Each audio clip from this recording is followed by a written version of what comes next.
Dear students, आज हम लोग इंग्लिश ग्रामर के अंतर्गत केस के बारे में विचार करेंगे। जैसा कि आप जानते हैं, केस को हिंदी में कारक कहा जाता है और हिंदी व्याकरण में कर्ता के चिन्ह के बारे में आप लोगों ने पढ़ा होगा। कर्ता ने कर्म को कर्ण से, संप्रदान को अपदान से। लेकिन अंग्रेजी ग्रामर में केस के बारे में थोड़ी और अधिक डिटेल्स में पढ़ने की जरूरत है। इसलिए सबसे पहले मैं आपको बताऊंगा केस क्या है, यानी कारक किसे कहते हैं। तो आप याद रखेंगे कि केस के बारे में जैसा कि मैं परिभाषा बताया हूं, the case of a noun और pronoun shows its relation to the other words in a sentence. अर्थात नाउन या प्रोनाउन की जो केस होती है कारक, वह एक वाक्य में दूसरे शब्दों के साथ संबंध को दिखाता है। यानी किसी वाक्य में दूसरे शब्दों के साथ जो नाउन या प्रोनाउन का संबंध दिखाता है उसे ही केस कहा जाता है। तो इसका मतलब यह हुआ कि केस के बारे में जानकारी प्राप्त करना बहुत ही आवश्यक है, क्योंकि केस के बारे में अगर अच्छी तरह जानकारी नहीं रहती है तो वाक्य में केस संबंधी अनेक प्रकार की फॉल्ट्स सेंटेंस में प्रायः विद्यार्थियों से हो जाते हैं। इसलिए हम लोग अब विचार करेंगे कि केस को कितने भागों में बांटा गया है।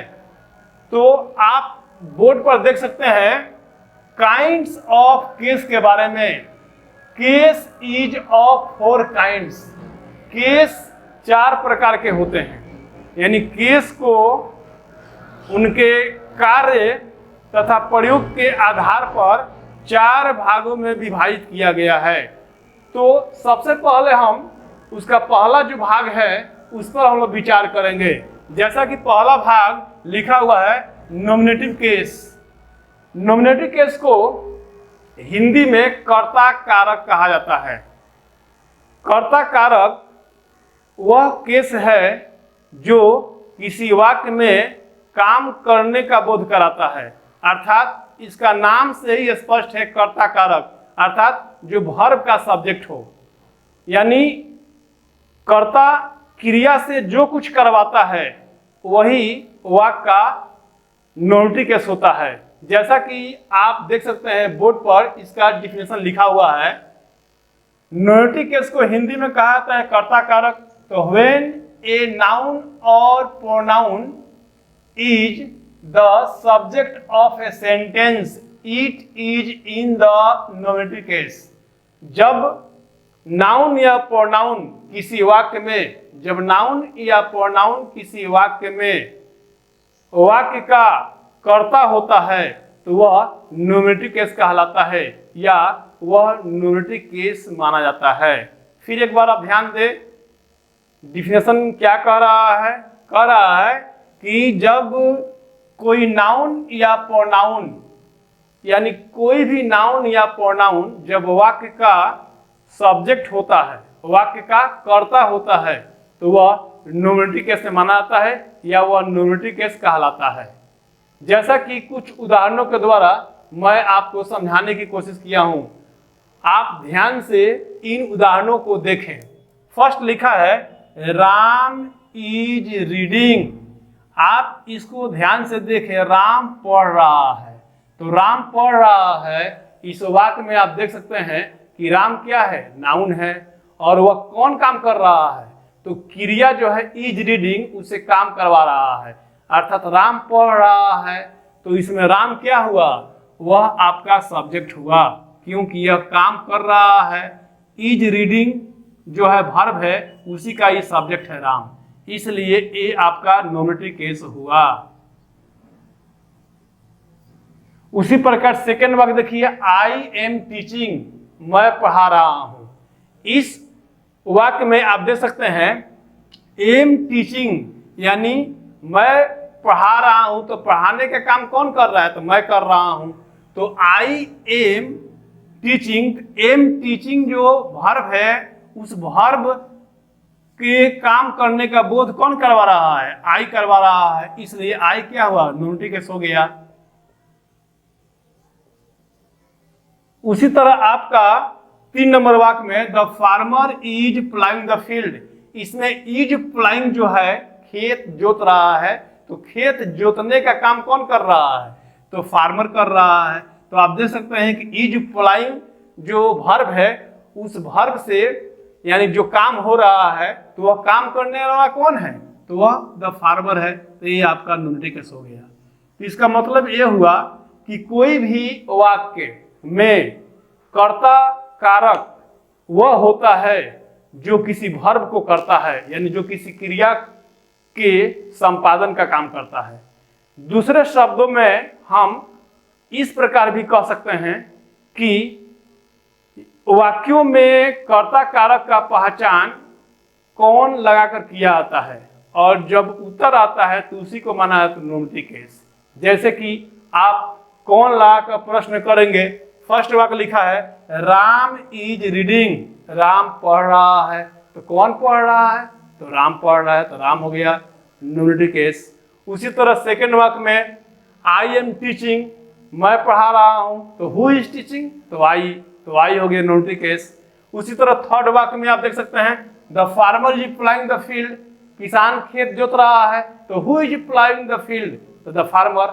इस प्रकार और भी वाक्यों की हम जांच कर सकते हैं, जैसे they are going to school, वे लोग स्कूल जा रहे हैं, तो who are going to school? तो दे। इसी तरह कह सकते हैं the cow is grazing in the field, गाय मैदान में घास चर रही है, तो who is grazing in the field? तो द काउ। तो इस प्रकार हु के द्वारा हम कर्ता कारक की पहचान करेंगे। हमेशा विद्यार्थी इस बात को ध्यान रखेंगे, यानी जो किसी काम को करता है उसे ही कर्ता कारक कहते हैं। या दूसरे शब्दों में हु के द्वारा प्रश्न किया जाता है और जब उत्तर आता है तो उसी को माना जाता है कर्ता कारक। तो मुझे लगता है कि नॉमिनेटिव केस को पहचानने में आपके पास कोई समस्या नहीं होनी चाहिए। अब देखिए हम लोग विचार करेंगे सेकंड जो उसका पार्ट है, इसको कहते हैं ऑब्जेक्टिव केस, यानी इसको कहते हैं हिंदी में कर्म कारक। कर्म कारक यानी कर्म कारक क्या है? तो नाम से यह स्पष्ट है, कर्ता के काम करने का फल जिसके ऊपर पड़ता है उसे ही कर्म कारक कहते हैं।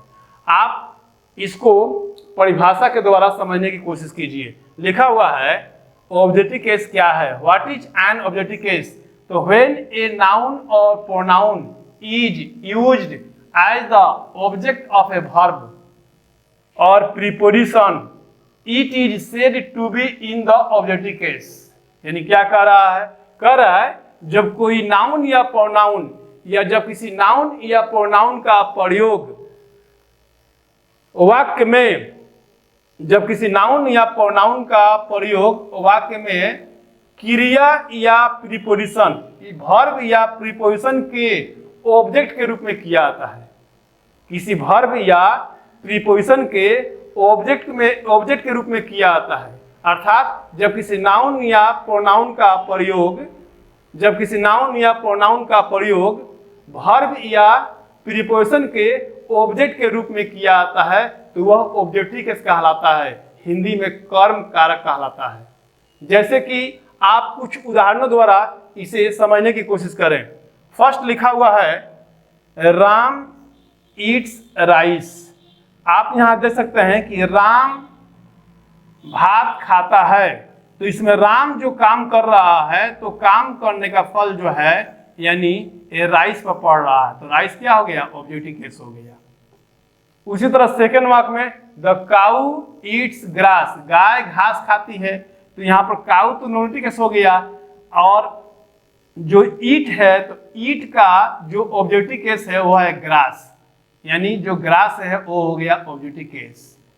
इसी तरह थर्ड वाक्य में she will sing a song, वह गीत गाएगी, तो यहाँ आप देख सकते हैं कि विल सिंग जो वर्ब है तो वर्ब का एक ऑब्जेक्ट क्या है? तो सॉन्ग है, तो सॉन्ग है ऑब्जेक्टिव केस। इसी तरह और भी वाक्यों के द्वारा हम इसकी जांच कर सकते हैं। जैसे मान लीजिए राम ने रावण को मारा, राम ने रावण को मारा, तो राम ने किसको मारा? तो रावण को। तो आप याद रखेंगे ऑब्जेक्टिव केस की पहचान हम दूसरे तरह से भी कर सकते हैं, उसको याद रखेंगे। यानी क्या, किसको, कहां, क्या, किसको, कहां, इन तीनों शब्दों से प्रश्न करेंगे और जब उत्तर आएगा तो उसको हम लोग ऑब्जेक्टिव केस मानेंगे। जैसे राम ने रावण को मारा, तो राम किल्ड रावण। तो राम ने किसको मारा? तो रावण को। तो रावण हो गया ऑब्जेक्टिव केस। सोहन भात खाता है, तो सोहन क्या खाता है? तो भात खाता है। तो क्या से उत्तर क्या मिला? भात। उसी तरह शिक्षक अंग्रेजी पढ़ाते हैं, तो शिक्षक क्या पढ़ाते हैं? तो अंग्रेजी पढ़ाते हैं। तो क्या से क्या उत्तर मिल रहा है? तो शिक्षक अंग्रेजी पढ़ाते हैं। शिक्षक क्या पढ़ाते हैं? तो अंग्रेजी। तो इंग्लिश यहाँ ऑब्जेक्ट हो गया। उसी तरह वे लोग पटना जाते हैं, तो वे लोग कहाँ जाते हैं? तो वे लोग पटना जाते हैं। तो कहाँ से प्रश्न करेंगे और जब उत्तर आएगा तो उसको मानेंगे ऑब्जेक्टिव केस। इसी तरह आप ध्यान रखेंगे कि नॉर्मेटिव केस का पहचान हम लोग कौन लगाकर करते हैं? तो नॉर्मेटिव केस का पहचान होता है। और ऑब्जेक्टिव केस का पहचान क्या, किसको, कहां, इन तीनों शब्दों से अगर हम क्वेश्चन करेंगे, प्रश्न करेंगे और उत्तर आएगा तो उसको हम लोग मानेंगे ऑब्जेक्टिव केस। इस तरह मुझे लगता है कि आप ऑब्जेक्टिव केस को पहचान लेंगे और पहचानने में कोई भी आपको परेशानी नहीं होगी। अब देखिए, इसके बाद हम लोग जो केस का थर्ड रूप है उस पर हम लोग विचार करेंगे। थर्ड रूप को हम लोग पोसेसिव केस कहते हैं, जैसा कि आप यहां देख सकते हैं। थर्ड जो आपका है वो है पोसेसिव केस। पोसेसिव केस को हम लोग हिंदी में अधिकार सूचक या संबंध सूचक विशेषण कहते हैं। अब यहां आप देखिए लिखा हुआ है पोसेसिव केस, यानी अधिकार सूचक या संबंध सूचक कारक। When the form of a noun or pronoun indicates possession of or relation with something, it is said to be in the possessive case।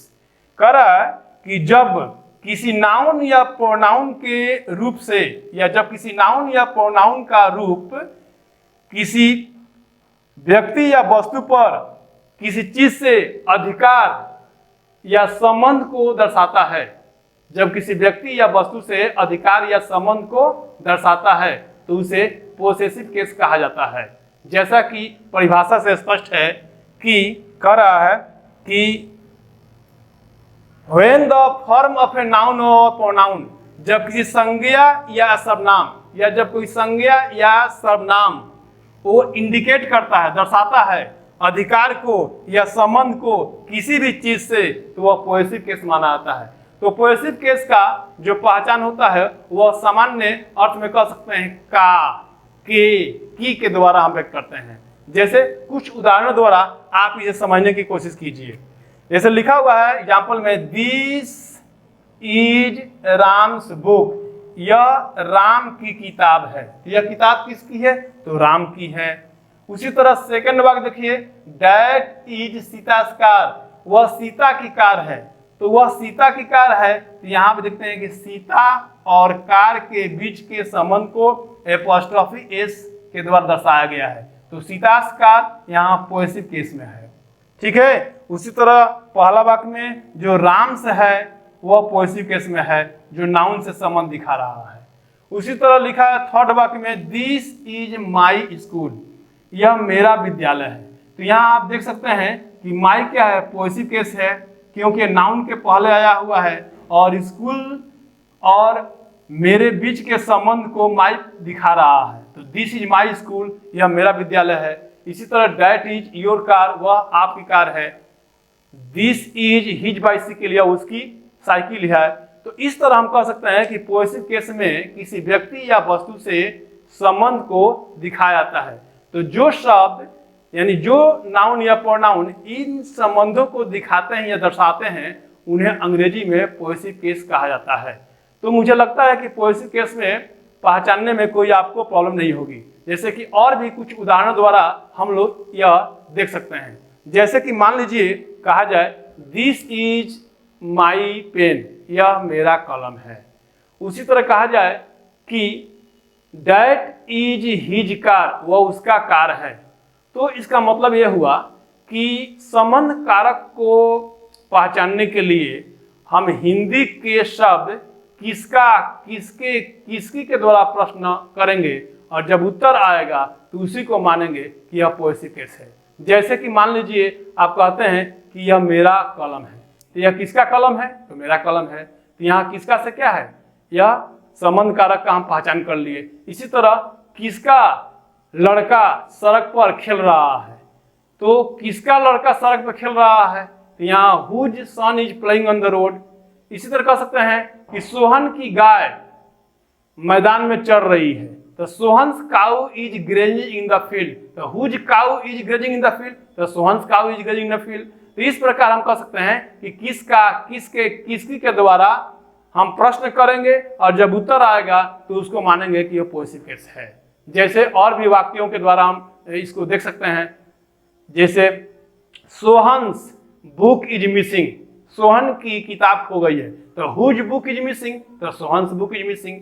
इस तरह आप देखते हैं कि पोएसिक केस जो हिंदी में का, के, की होता है उसको अंग्रेजी में हम लोग पोएसिक एडजेक्टिव या पोएसिक केस के अंतर्गत एपोस्ट्रोफी एस, जैसे राम ब्रदर, सीता सिस्टर, इन शब्दों के द्वारा हम लोग व्यक्त करते हैं। तो मुझे लगता है कि पोएसिक केस को पहचानने में आपको कोई परेशानी नहीं होगी। अब हम लोग विचार करेंगे जो केस का चौथा भाग है, वो भी बहुत महत्वपूर्ण है, आप इसे समझने की कोशिश कीजिए। चौथा भाग आपका है वोकेटिव केस। चौथा भाग क्या है, वोकेटिव केस। इसको कहते हैं हिंदी में संबोधन कारक, यानी संबोधन कारक नाम से ही स्पष्ट है कि जब किसी नाउन या प्रोनाउन का प्रयोग किया जाता है संबोधन के लिए, एड्रेसिंग के लिए, तो उसे हम लोग संबोधन केस कहते हैं या वह संबोधन केस माना जाता है। जैसे कि आप इसको परिभाषा के द्वारा समझने की कोशिश करें, व्हेन ए नाउन और pronoun is used to address in a sentence it is said to be in the vocative case. यानी क्या कर रहा है, जब किसी नाउन या प्रोनाउन का प्रयोग, जब किसी नाउन या प्रोनाउन का प्रयोग वाक्य में संबोधन के लिए किया जाता है तो उसे वोकेटिव केस कहा जाता है या वह वोकेटिव केस कहलाता है। जैसे आप उदाहरण द्वारा समझने की कोशिश करें, लिखा हुआ है सोहन कम हियर, सोहन यहाँ आओ। सेकंड देखें, you boy bring a chair, है लड़का एक कुर्सी लाओ। इसी तरह कह सकते हैं कि Raju sit down, you boys stand up. इसी तरह mister Sharma ji please bring me your bicycle. इस तरह बहुत से वाक्यों को हम वोकेटिव केस के द्वारा दर्शा सकते हैं। उसी तरह कह सकते हैं Pandey ji please open the window. तो इस तरह Pandey ji, you boy, mister Sharma, ऐसे शब्दों के द्वारा हम लोग संबोधन करते हैं तो वह वोकेटिव केस कहलाता है। तो इस तरह मुझे लगता है कि आप केस के चारों जो रूप हैं, nominative case, objective case, possessive case और वोकेटिव केस के बारे में जो उसका बेसिक जानकारी है वो प्राप्त कर लिए हैं। और आपको इसे बार बार पढ़ने की जरूरत है क्योंकि अंग्रेजी ग्रामर का यह बेस है और इसी बेस पर आपका जो बनने वाला बुनियाद है वो तैयार होगा।